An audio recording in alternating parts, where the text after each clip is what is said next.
Hi, I'm Charlotte Kennelly, Director of the Morrill Memorial Library here in Norwood, and welcome to my interview with an author this month. And this month I have Beverly Beckham, who is not just an author, but she's a columnist for the Boston Globe and for other online sites like grandparents.com.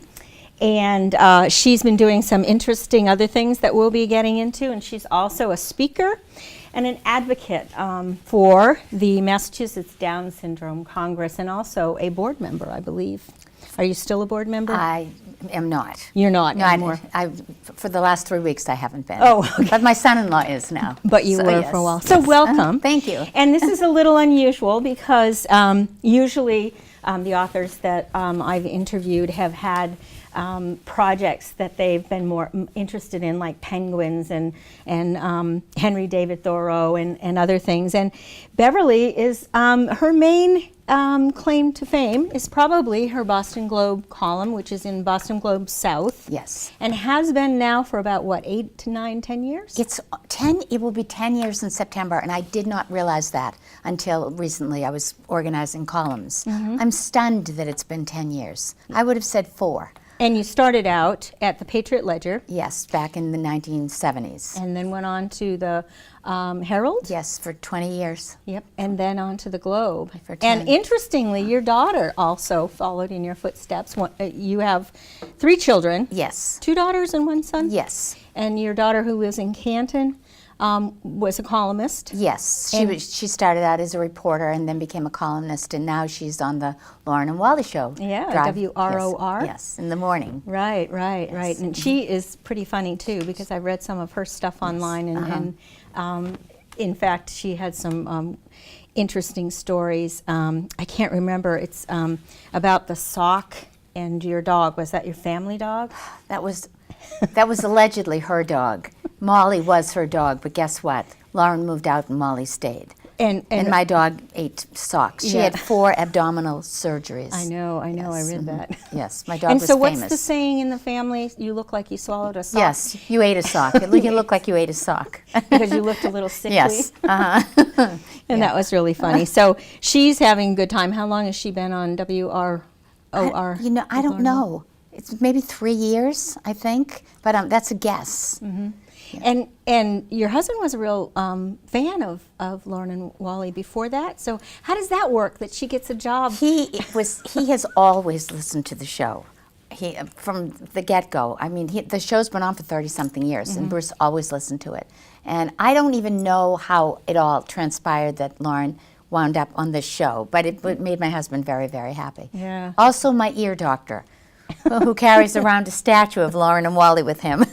Really. And the men from Maine. Yes. But you wrote a book. It was a book of essays, 1991, mm-hmm. and you self-published that, or did you have that published? It was published by a very small publisher in Lexington, Kentucky.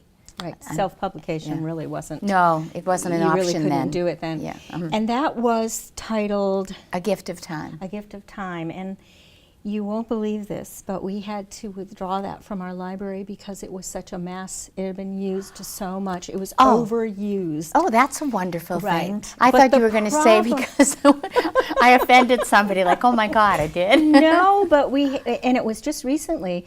And actually, memoirs are part of one of our librarian, Nancy Ling, who you know mm-hmm. and admire and respect.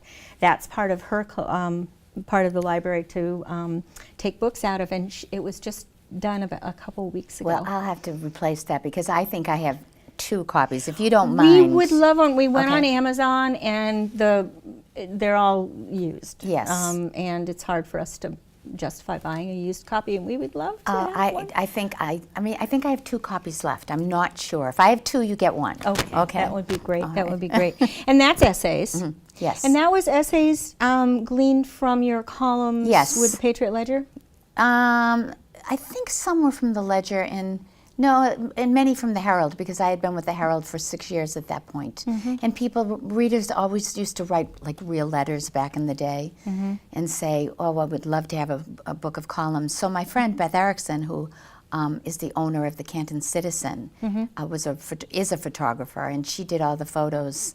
She had done them, and I had done the columns, and then we put them together, and it was just such it was a joyous occasion doing that book. Well, it was bittersweet having to take it out of the collection because it was worn out. But That's nice. That's nice to hear. Yeah, yeah.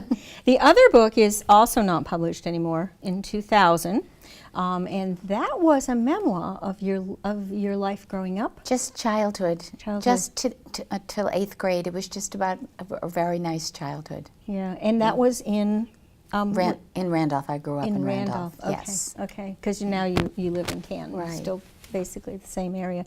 And that one is also almost impossible to get a hold of. But we do have 4 libraries in our network. I have the book currently. One is Millis, another is Westwood. It's good to hear that you can't find them. I mean, they were both small publications. I think they were 5,000 each, right. which isn't, very, very Right. much. But people in the area wanted it, and so the Sure. libraries, of course, got it. And then now, the Boston Globe, a couple years ago, published some of your favorite columns in a book. And it's an ebook, and it's available. Actually, when it came out, the Globe gave it away free if you had a subscription. Right. And now you can get it on the Kindle. Yes, it's only $2.95. Yeah, you can go to Amazon. And it's less than a cup of coffee at Starbucks. Yeah, and it has a lovely cover, even though it's not a print version. I know. I wish it were print, but the Globe wasn't. The Globe came to me to do this, but apparently it would have cost more money than they think they would have made. Well, we'll see about whether we can get it into our collection, because, of course, we have an ebook collection. Oh, good. And sometimes things are hard to get. They have to work on our platform. But we'll look into that when we can. And then you've also started something new, which is first Mondays, or first Tuesdays. I can't. Well, it's actually, this was just, when older people generally will take up something like golf. I couldn't do that because I'm not coordinated, or knitting. And it's good to hear about the golf. Yeah, I'm just not. Anyway, it's never too late to be what you want to be, and I always loved to sing. So my daughter, not Lauren, who's on Lauren and Wally, but my other daughter, Julie, who also lives in Canton, is a musical theater graduate.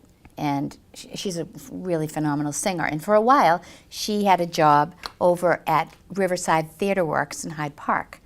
And she encouraged me, this was 6 years ago, to take a cabaret course. It was on one night a week for an hour and a half with 7 other people. Cabaret singing. Yes, and we all sang. We all sang individually. And I got hooked. I have a teacher, John O'Neill, who is Mr. Cabaret himself, and he is just phenomenal. So I've been taking lessons off and on. I mean, not once a week, not even every other week, but regularly for 4 years. You would think I could sing well, but I'm better than I was. And this first Monday is a show. John asked me to do a show in Boston. He started this cabaret show where on the first Monday of every single month, you introduce a new person. Some of our young talent. I'm the antithesis of young talent in both respects. But anyway, so it was a whole hour show. But the beauty of it was, I got to write the show. So cabaret is a way of telling a story in song. So there are 15 songs, but it's interspersed with stories. And the stories were amazingly so much like the things that I write. I told the story about my mother. The whole show was about my mother. And so now it's on the road. I'm taking it to senior places, and it's getting very well received. Wow, and it's so much fun. Reinventing yourself over and over again. I know. It's great. Well, I personally believe in that because I've done that a few times myself. So that's and so for 10 years you've been writing for the Globe. Yes. And are you weekly now, or is it every other? No, they cut it back to every other week, and they did that about 3 months ago because it's in the editions South and West and North. The editions used to come out on Thursday and Sunday. So now it only comes out on Sunday. So the Globe's decision was to cut all of us in half. So if we were doing a column a week, we would do a column every other week. I find it very difficult. It's not To do it every other. It's very hard. The flow is a little off. Yeah, Yeah. yeah. Well, we write, the librarians in Norwood write a weekly column, and I used to write every week, and then other librarians started writing, and now I've cut that down to twice a month. So, and we do similar type of writing. We do a lot of personal writing but we always bring it around to what we have in the library, which of course includes a lot of things. I read the piece